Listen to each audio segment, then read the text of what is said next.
Vous nous suivez ici et partout ailleurs à travers le monde. Bienvenue à vous tous dans cette tranche spéciale Tribune des femmes. Tribune des femmes, c'est une synergie des femmes des médias réunies, toutes tendances confondues, venues de différentes presses et donc traditionnelles et médias en ligne, comme vous voulez, étant donné que le monde aujourd'hui fonctionne sous le pas des nouvelles technologies de l'info et de la communication. Et donc nous sommes heureux de vous accueillir dans ce beau cadre et magnifique cadre d'ailleurs, le grand mall, le premier mall ici à Kinshasa pour justement marquer cette journée en faveur des travailleurs. Et laissez-moi vous dire que la synergie des femmes des médias a choisi également marquer d'un cachet indélébile cette journée en l'honneur des travailleurs du monde et pourquoi pas de la RDC pour essayer un peu d'initier une marche des santé. Quel est ce message? C'est femmes, lève-toi et mets-toi au travail. Un message interpellateur et à la lumière d'ailleurs de deux thèmes choisis à l'échiquier tant international que national. Je vais d'ailleurs vous le rappeler très rapidement qu'il s'agit au niveau international du thème repositionner le travail social dans un monde éco-social. Et au niveau national, le thème retenu est promouvoir l'emploi et le travail décent dans un monde en pleine mutation. Et je ne suis pas seule dans ce beau cadre du grand mall, du premier mall de Kinshasa qui nous accueille ce soir, on va le dire ainsi. Je suis accompagnée de mes consoeurs. Il y a beaucoup de belles femmes, des femmes de médias, ces grandes dames de la presse qui nous font honneur de participer aujourd'hui dans cette tranche pour parler femmes, parler genre, parler travail et parler droits des femmes en matière de travail. Et je vais rapidement vous présenter mes co-présentatrices. À mon extrême gauche, j'ai l'honneur de recevoir également ou de partager ces moments avec Natacha Yambondo. Elle va dire un mot également en lingala. Question de résumer ce que je viens de dire. Et juste à mon extrême droite, nous avons également cet honneur d'accueillir ou de saluer la présence de la coordonnatrice de ce réseau ou organisation, si vous voulez, Synergie des femmes des médias, on a dit Tribune des femmes. Bienvenue à vous, les dames. Bienvenue Madame Irène et bienvenue Madame Natacha. Merci beaucoup. Bienvenue à toutes les mamans qui sont présentes ici. Oui.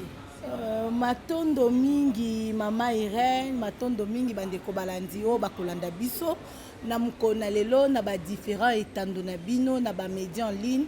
Lelo ezali mokolo le 1er mai oyo mokili mobimba et célébraka journée à travail.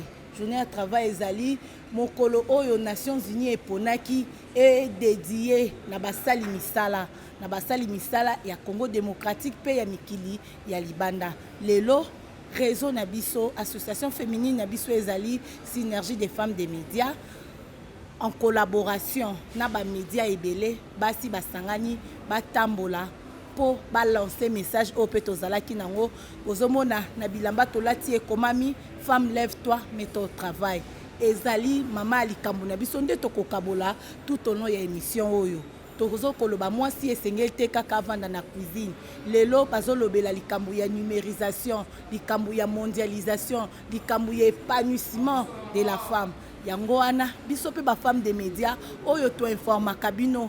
Je pense que beaucoup reconnaître biso atana bilongi na biso atana mingongo na biso oyoka kango bomona kango na batele lelo to lobito simbana loboko na loboko po biso pe to transmettre message Mama Irène ndengo lobi biso raison na biso ya synergie toza na thème otoponaki et puis na Congo démocratique mboka na biso bazwa ki pe thème o balobaki to promouvoir un travail décent en monde ya mutation na habité na lingala to komeka kolimbola balobi to meka ko batela musala malamu ya malamu po ete na mutation donc na changement o eza ko salama lelo il y a 10 ans passé 20 ans passé tozaki na ba réseaux sociaux te lelo to komi na ba réseaux sociaux nde boteli biso pe musala mususu na monde na biso ya média to komeka ko partager na basi ya maele nyonso baza basi oyo baza ba femme travailleuse ba femme de ménage ba femme mariée toza toute tendance confondue to komeka ko sola na mama likambo oyo na coordonnatrice na biso azali Mama Rachel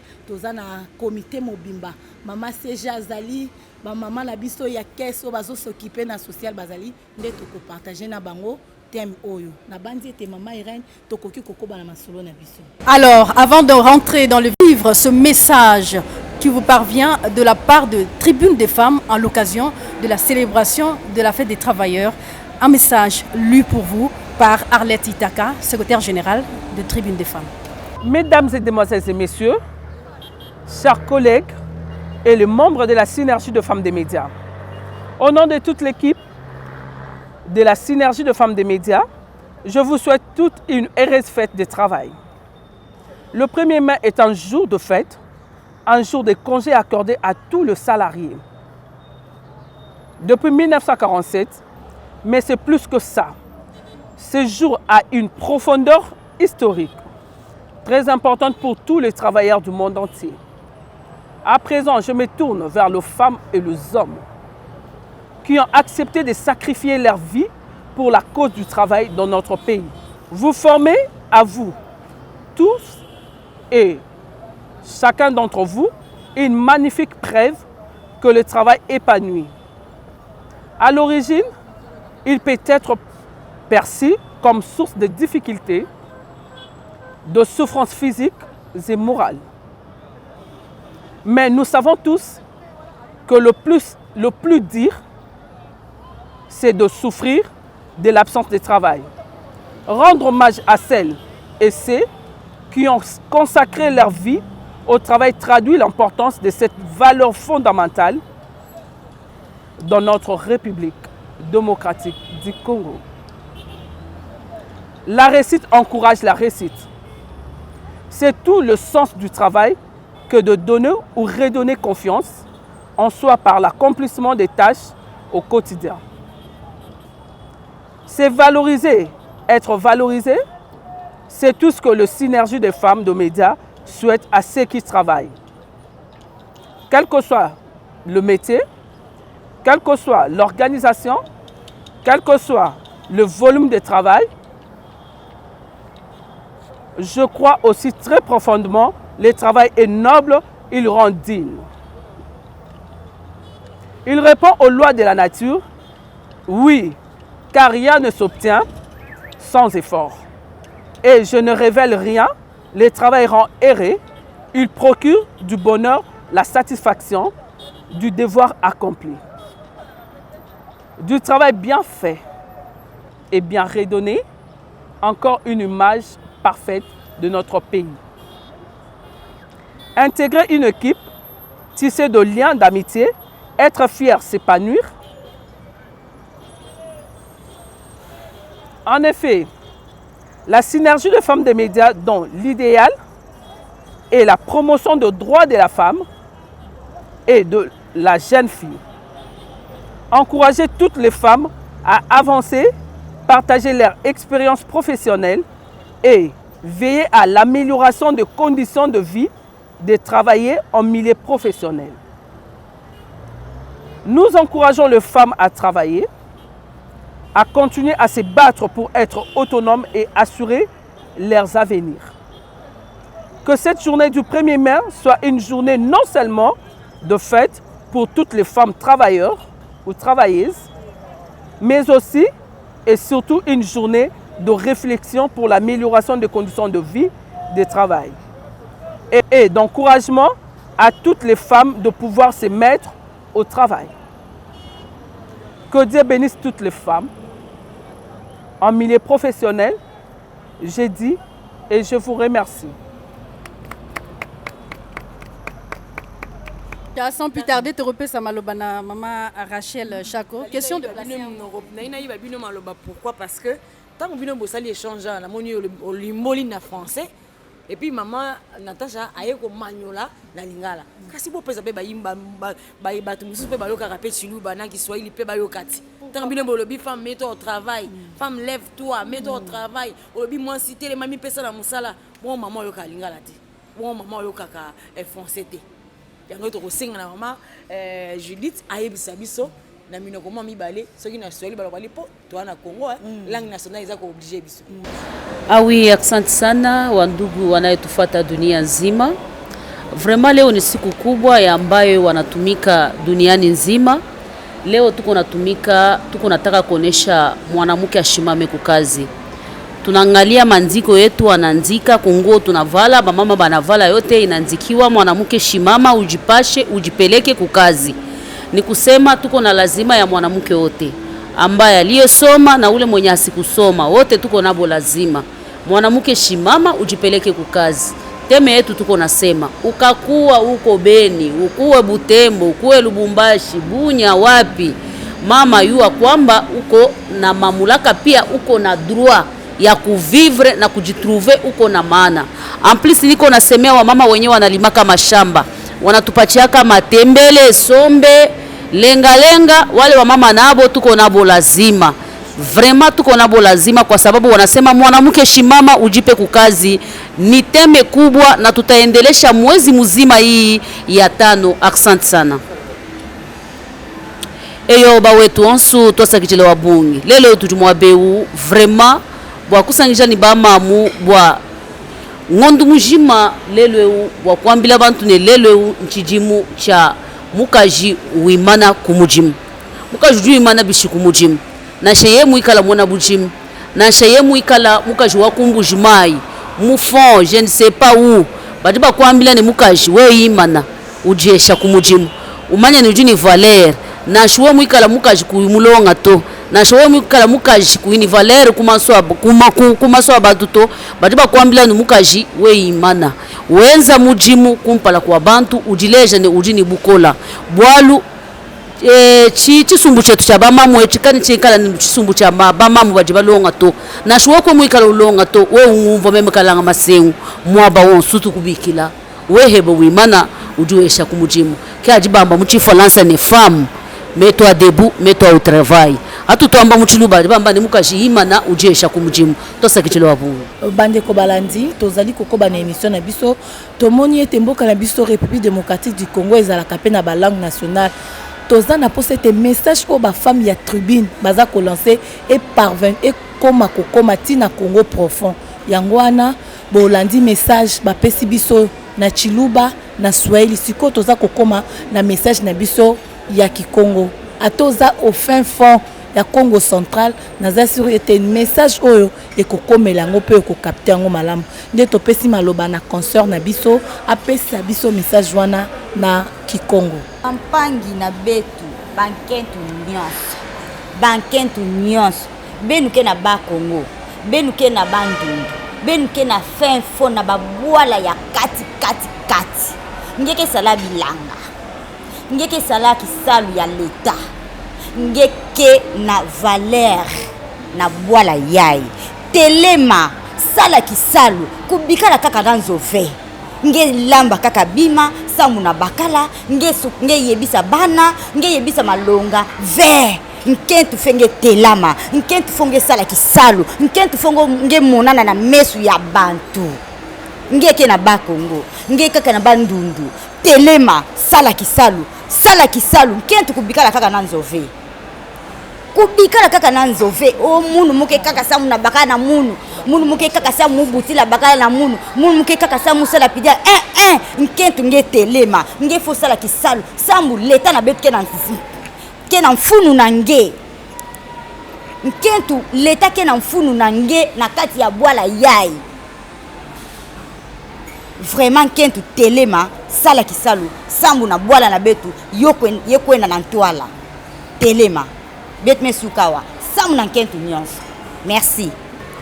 Merci beaucoup à toutes ces grandes dames qui nous ont aidé à traduire le message du jour de la fête des travailleurs en différentes langues nationales du Congo, parce qu'en RDC, on a beaucoup de langues, beaucoup d'ethnies. C'était important de passer le message pour que ça atteigne le fin fond de l'arrière-pays, le fin fond du Congo profond. Alors nous allons rapidement passer aux questions, aux jeux questions-réponses, justement pour entrer dans le bain. On a parlé du travail. Le travail, c'est le refrain de la journée, c'est le refrain de la fête des travailleurs. Mais d'emblée, Maman Rachel Chako, nous voulons savoir, quand vous dites femme, mets-toi au travail, lève-toi et mets-toi au travail. Qu'est-ce que vous entendez par là? D'abord par le thème ou le concept de travail lui-même. Le thème, le travail lui-même, on dit le travail épanoui. Na lingala balobaka, musala ezali papa, ezali maman, ezali nyonso pona mutu. La personne qui se donne pas au travail, elle est nulle. Elle est vraiment nulle. Alors, nous sommes basés aux femmes. Aujourd'hui, on lance un message aux femmes en disant, femme, lève-toi, mets-toi au travail. Donc, laisse ce que tu es en train de faire. Le futilité, laisse de côté. Prends tes pieds et marche. Prends ta main et travaille. Donc, considère-toi comme puissante. Tu es vraiment capable. Même si tu n'es pas capable, dis-toi en toi que tu es capable et fais-le, tu le seras. Est-ce que cette marche initiée aujourd'hui est une façon pour vous de passer un message ou de communiquer avec ces femmes qui ont besoin de s'épanouir aussi? C'est vraiment aujourd'hui, c'est une journée chômée et payée, mais synergie des femmes des médias est sur le terrain. Un message fort. Vraiment, c'est un message fort parce qu'on a reçu des appels, ça n'arrête pas d'entrer, vous voyez vous-même. On a vraiment reçu des messages, des appels. En tout cas, c'était vraiment une communication très puissante. Et nous disons merci à ceux qui nous ont suivis et merci à ceux qui nous encouragent de continuer avec cette lutte. Ok, bah maman, tolobi thème femme lève-toi, mets-toi au travail. Mais tolobi contexte ni femme congolaise azo vivre na mboka oyo. Moi si à Congo aza très courageuse, on a félicité à tout moment, elle se lève tôt pour rentrer tard les lois zolé sabana. Mais ba difficulté moi si à Congo azo kutana nango. Contexte moi si à Congo aza ko vivre nini bokoki koloba na moi si bino boza lelo ko sensibiliser à telema po nanga na oloba moi sa Congo sa telema mais bino message na bino lelo ezala ki susu moi si wana telema bokoloba nini na likambwana moi sa Congo kutana na bo opportunité te bokoloba nini par rapport ya likambwana. Matondo mingi mama Natasha pour la motuna na yo bakokoso eza ebele na ngambo ya basi o bazosala misala na ba secteur nyonso mais kasi yango te kozala frein po na lokota français ça na adage moko eloba l'homme se mesure par les obstacles. Alors peu importe les difficultés contre vents et marées esengeli na mwasi kotelema parce que les difficultés il y en aura toujours. Mutu moko ta koloba que non akutana na ba kokoso te akokutana na ba difficulté te azali te na ba domaine nyonso na ba misala nyonso ko sala ba difficulté ezali ba kokoso ezali soki tolobi to banda ko énumérer to koyi ko legisa ngonga nyonso aya kotanga moko sima mosusu na yango tozosenga na ba mama koyeba kotelema kotenir ba mama na biso babokoli biso ndenge nini toyoka basango ba mama mususu kaka na saki ya makala wana atangisi bana na ye ti pe bana bakemikili ya poto kaka ndenga bandaki ba mususu tomona abandaki na sani ya nguba tititi lobi akomi pe commerçante munene. Pourquoi pas biso lelo oyo to telema tozala basi ya valeur pona ko simba mabota na biso pona ko tombola pe ekolo na biso ekoka bongo kokende liboso. Moi si wana azape na bo opportunité te bazo pesa ye yo lobi moi muta se mesraka devant obstacle thèse na yo na affirmer yango mais message nini okoki koloba au-delà ya ba difficulté moi si oyo azana sponsor te azana partenaire financier te nini okoki koloba na mokuse po ngonga ko ba mususu pa azana moi ligablo na ye ou bien pe entreprise na ye azoluka ba sponsor banda titititi azozwa kaka te na kosenga na bango bolemba te botelema po ozape mwasi liboso te pe mwasi asuka te po ekozala kaka. Ce sont les réalités de la vie, de bien vouloir s'élever, tenir bon, percer jusqu'au bout. J'espère que ça ira. Et likana motema, ça ira. Alors, ma question va maintenant se diriger à l'endroit de Maman Grâce. Maman Grâce, je voudrais qu'on revienne ou qu'on replonge directement dans les thèmes nationaux. C'est promouvoir l'emploi et le travail décent dans un monde en pleine mutation. Est-ce facile d'y arriver? Dans votre métier, c'est infesté aujourd'hui des influenceuses des réseaux sociaux, beaucoup d'amateurs. La place du professionnel aujourd'hui, ça laisse à désirer. Malgré que nous sommes étouffés, mais si on essaie un peu de donner le meilleur de nous, on pourra nous solliciter. On pourrait nous appeler, que nous puissions mettre main dans la main dans ce que l'État veut. Donc nous devons faire un effort de donner le meilleur de nous, de beaucoup travailler, de beaucoup investir, de ne pas baisser les bras. Malgré tout, il n'y a pas d'opportunité, ce n'est pas facile, mais faisons un effort de pouvoir donner le meilleur de nous, raison pour laquelle que l'État pourra voir que cette femme, c'est une femme capable de être dans ces ministères, de être dans, je ne sais pas moi, dans quelle institution pour gérer la société. Voilà. Alors, déjà pour rester dans votre secteur qui est le média, nous voyons aujourd'hui beaucoup d'influenceurs, comme on a dit, mais vous pensez que dans un monde en mutation, on a vraiment besoin de cette femme qui reste comme ça dans la léthargie sans s'adapter aux nouvelles technologies de l'info et de la communication qui deviennent un impératif aujourd'hui? C'est que je dirais aux femmes d'abord, il faut faire les choses bien. Quand tu le fais bien, tu le fais mieux, tu vas attirer l'attention vers toi. Les gens vont t'aimer, les gens vont te féliciter et tu seras courtoyé par tout le monde. Il ne faut pas imiter les autres. Alors, il y a un adage qui dit encore que connais-toi toi-même. Moi, je me dis, il ne faut pas ramasser toutes choses. Quand les gens font les choses autrement, d'une manière pour se faire valoir d'une manière de légèreté, toi, vise tes objectifs et fais ton travail bien, tu vas te respecter, on va t'honorer. Voilà. Alors, Maman Narcisse, Malobombo Kayo, on est bilingue, ne vous étonnez pas. Promouvoir l'emploi et le travail décent dans un monde en mutation, c'est là où même la synergie des femmes puise sa thématique du jour, femme, mets-toi au travail. Mais moi, si à téléman, pour promouvoir l'emploi. L'emploi est déjà. Mais le travail décent, est-ce que Pezo Landa? Moi, si moi si oyo ali azo sala déjà na oyo na bandi ko sala te mais robana ndenge nini aba le promouvoir l'emploi. Donc matissa musala au matissa musala nini na nini azana ngona maboko puisque même Bible ezoloba donnez-leur vous-même à manger. Mais yo pesi na no talent na été alors que ndenge nini ro mi bwaka na munyama ndenge nini. Vraiment mutuna na maman Irène est vraiment kitoko. Moi si je peux dire quoi?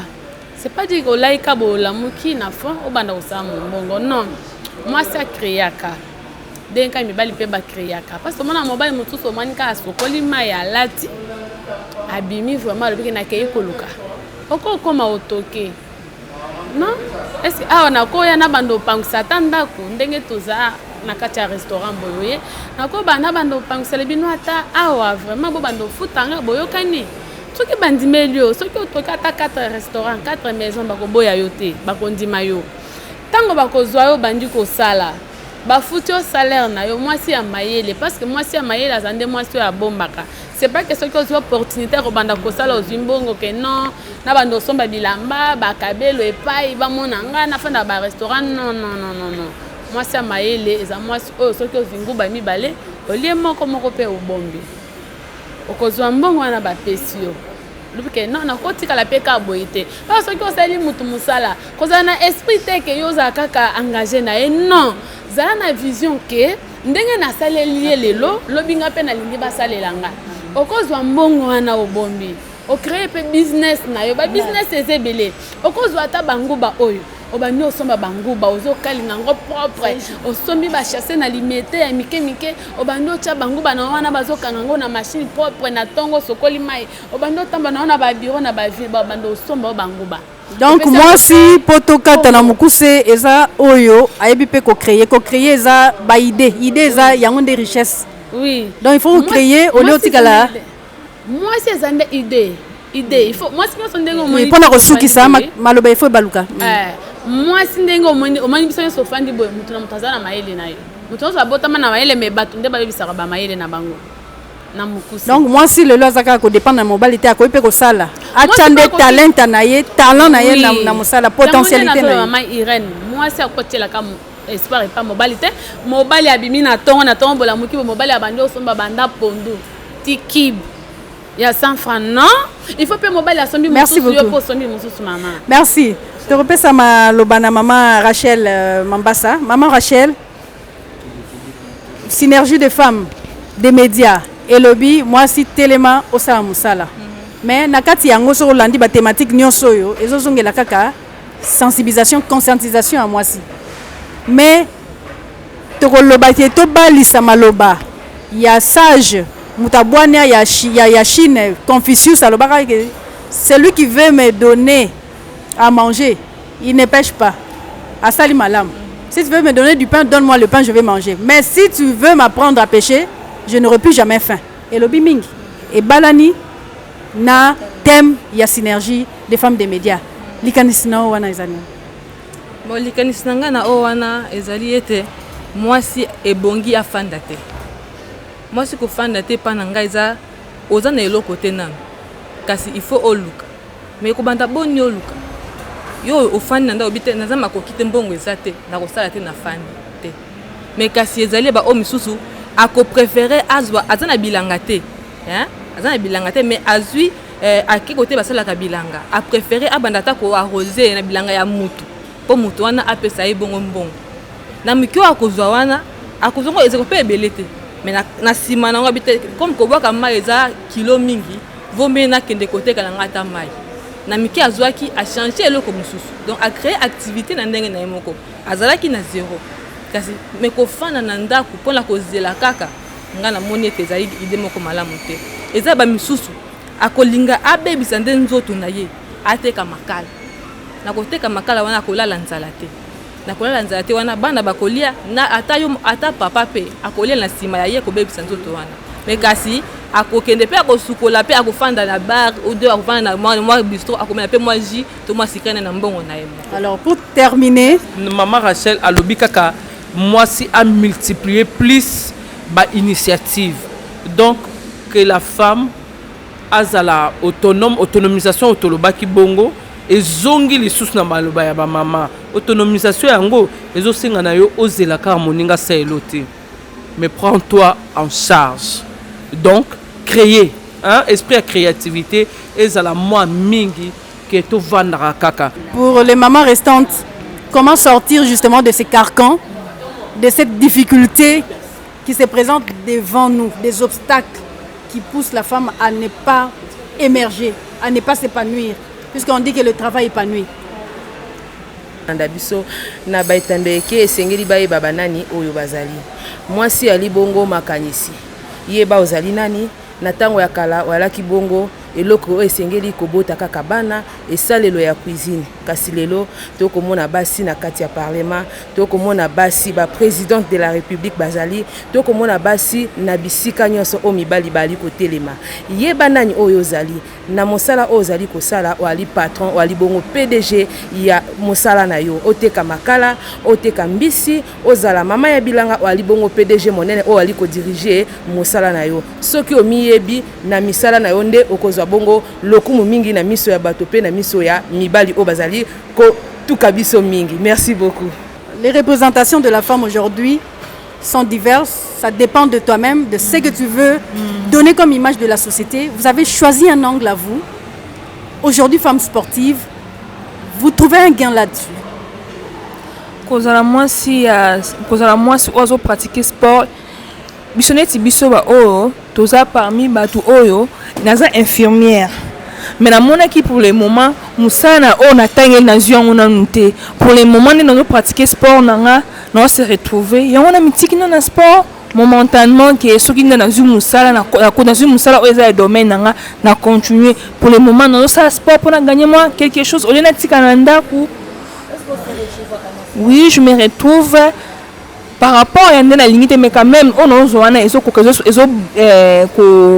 correspondre un peu à ma besoin on a zanango olena tika nanda pour toute la journée vraiment pour nangai ezalaka vraiment obstacle munene kozala nanda ko bouger te na ko kangote mamna sata oyo na mona ko gagner un peu. Merci beaucoup maman Laurette. Je pense que le temps est pratiquement terminé. Maman Natacha. Na beaucoup ce qu'on résumé likanisini ni tribune de femmes ngaro bimsalelo pour maman azwape bonsomi. Oui, maman Irène, en tout cas, merci mingi. Na ba mama o ba accompagner ki biso lelo. Ezala ki mukolo les 1er mai. Tribune des femmes ezala ki kaka na message moko ya ko transmettre ba mama ya ba femme des médias et puis maman nyonso peu jeune fille que esengeli moi c'est esengeli ya telema na musala. Ko telema na musala e bandaka na mutu.